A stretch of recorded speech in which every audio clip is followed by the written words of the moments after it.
Imagine waking up in a city where you're late for work, stuck in endless traffic, and buses pass you by because they're already overflowing. You glance at your watch, frustrated. Another day, another commute wasted. Now, imagine another city where you glide smoothly across clean streets. Trains arrive on time like clockwork, and no one's shoulder is awkwardly pressed against yours. Sounds like two completely different worlds, right? What if I told you this isn't just a nightmare and a dream? It's the reality of Australia's most debated transport showdown, Sydney versus Perth. Two cities, two transport systems, one ultimate question. Who does it better and who's failing their citizens? Today, we're going to break down this war like never before, exposing the good, the bad, and the downright unacceptable of Sydney and Perth's public transport systems. Let's look at the Sydney trains first. On paper, the train network looks pretty impressive. Spanning 813 kilometers with over 175 stations, Sydney trains serve the entire Greater Sydney area. But the reality? Delays are frequent, carriages are packed during peak hours, and if you live in areas further out like the Blue Mountains or Central Coast, you better bring a book because you'll spend half your day on the train. It's no wonder people joke that Sydney trains are like a lucky dip. You never know what you're going to get. And for a city that positions itself as world-class, that's simply unacceptable. The buses? Not much better.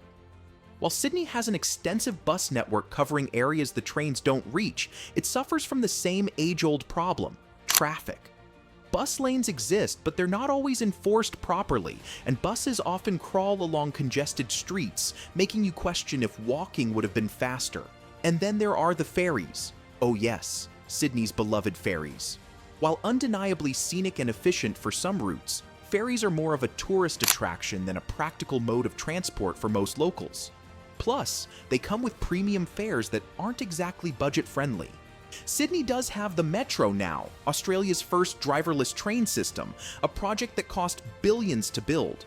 The Metro promises trains every 4 minutes during peak times, which is a game-changer for those lucky enough to live on its route. But for most Sydneysiders, the Metro feels like an elite club, accessible only if you happen to live or work nearby. Now, let's switch gears and talk about Perth, a city often overshadowed by its eastern counterparts, but quietly making waves when it comes to public transport. Perth might not have Sydney's glamour, but its transport system has been called one of the most efficient and user-friendly in the country. Surprised? Let's dig in. Perth is smaller and less densely populated than Sydney, with a population of just over 2.1 million. But this smaller city has managed to create a transport network that punches well above its weight. First off, let's talk about the trains. Perth's rail network may not be as sprawling as Sydney's, but it's clean, modern, and, most importantly, reliable. Perth, affordable and student-friendly. Perth, on the other hand, boasts a smaller but highly efficient transport system that caters well to international students and tourists on a budget. The TransPerth network of trains, buses, and ferries is lauded for its affordability, with concession cards offering significant savings for students. The city even provides free cat buses within central areas, a boon for students and tourists alike.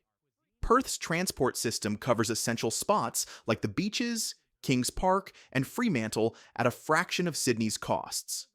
For tourists, exploring Perth's laid-back vibe and scenic beauty is both easy and economical, with day passes offering unlimited travel at low rates. While the network may not rival Sydney's in scale or sophistication, it strikes a balance between affordability and accessibility, making Perth a preferred choice for those seeking value without compromising on convenience. Sydney, Australia's bustling hub of culture and business, offers an extensive transportation network comprising buses, trains, ferries, and the new light rail system. For international students, Sydney's transport system provides convenience but comes at a cost. The Opal card, used across all public transport, offers discounted fares for students, but even with concessions, daily commuting can add up quickly. The city's sprawling layout often necessitates multiple modes of transport, particularly for those living in outer suburbs or working part-time. For tourists, Sydney's transport shines in accessibility, connecting iconic attractions like the Opera House, Bondi Beach, and Blue Mountains. However, ferry rides and tourist-specific services like the hop-on hop-off buses often carry premium pricing. While Sydney's transport system is world-class in its reach and efficiency, the cost can strain budgets for international students and budget-conscious travelers, making it a premium choice. The trains here are frequent, air-conditioned, and rarely overcrowded, even during peak hours. You don't hear people complaining about delays in Perth because they happen far less often than in Sydney. For many residents, Perth's trains are a breath of fresh air, literally and figuratively. But Perth isn't perfect. One of the biggest criticisms of its transport system is that it doesn't cater as well to its outer suburbs. As Perth continues to grow, some residents in far-flung areas feel left out, with limited train and bus services forcing them to rely on cars. Unlike Sydney, where trains reach the edges of the metropolitan area, Perth's public transport doesn't stretch quite as far. This is a challenge the city will need to address as its population expands. Now, let's talk about cost. Public transport in Sydney can feel like daylight robbery. Sydney fares are among the highest in Australia, with commuters often forking out hundreds of dollars per month just to get to work and back. On the other hand, Perth's fares are far more reasonable. Transperth operates on a zone-based fare system that's fair, transparent, and affordable for most residents. Plus, as mentioned earlier, free travel within the city center is a massive bonus. But let's not forget the elephant in the room: infrastructure projects. Both Sydney and Perth are investing billions in new transport developments, but how they're going about it is vastly different. Sydney's projects like the Metro are massive and ambitious, but often marred by delays, budget blowouts, and political controversy. In contrast, Perth's approach feels more measured and practical. The city focuses on smaller, incremental improvements that make a big impact without breaking the bank. So, who really wins this transport war? If we're being honest, it's not an easy answer. Sydney has the scale, the ambition, and the international profile.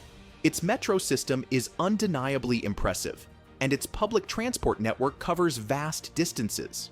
But for all its grandeur, Sydney's transport system feels overburdened, inefficient, and at times, downright frustrating.